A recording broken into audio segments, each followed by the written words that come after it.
এই দেখেন একটা জিনিস, মানে গুনাহ করতে কষ্ট করা লাগে জানেন, কিছু না করলেই গুনাহ হয় না। ধরেন আপনি মদ খাবেন না, এটাই আপনার ইবাদত। এটা কি খাবেন না ভাই? নামাজ পড়তে যেরকম বলছে ওটা বলছে যে খাইও না, তার মানে আপনার কষ্ট কি বলেন তো ভাই? খাবেন না, এতে কি কষ্ট?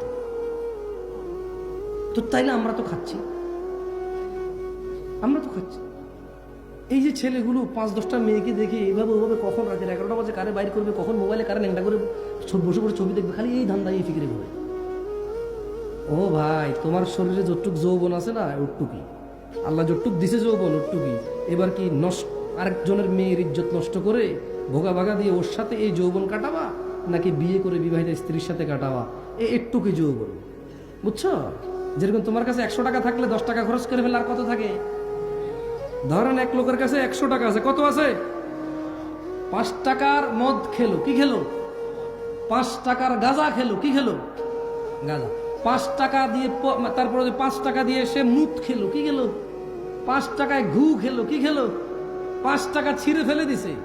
এভাবে তার 25 টাকা চলে গেলে আর কত থাকে? কত থাকে? আর বাকি 25 টাকা দিয়ে সে কি করলো? এইভাবে পেঁচায়া সিগারেট জ্বালায় খাইয়ে ফেললো। বাকি 25 টাকা কি করলো? এইভাবে পেঁচায়া সিগারেট বানাইয়া এর ভিতরে সাদা পাতা জর্দা মর্দা বোমবাং দিয়া উড়াই দিল। টাকা আর কত থাকে?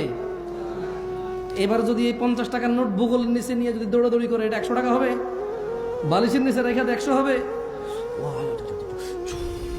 হবে 100 টাকা? এমনি এমনি ঘষাঘষি করলে হবে? ছোট ভাই, যৌবনটাও তো এরকম আল্লাহ দেওয়া রিজিক। যতটুকু আল্লাহ রিজিক দিয়েছে অতটুকুই।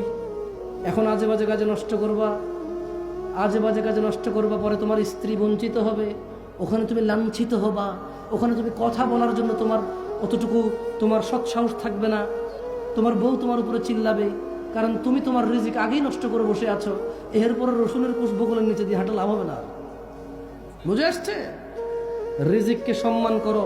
এই সুস্থতা আল্লাহর দেওয়া রিজিক, এই যৌবন আল্লাহর দেওয়া মহারিজিক, এই সম্পদ আল্লাহর দেওয়া মহারিজিক, এই জ্ঞান আল্লাহর দেওয়া মহারিজিক, এই চোখ আল্লাহর দেওয়া রিজিক, এই মুখ আল্লাহর দেওয়া রিজিক, এই 2 হাত 2 পা আল্লাহর দেওয়া রিজিক, এই সুখ দুঃখের অনুভূতি আল্লাহর দেওয়া রিজিক। এগুলাকে পরোয়া করো।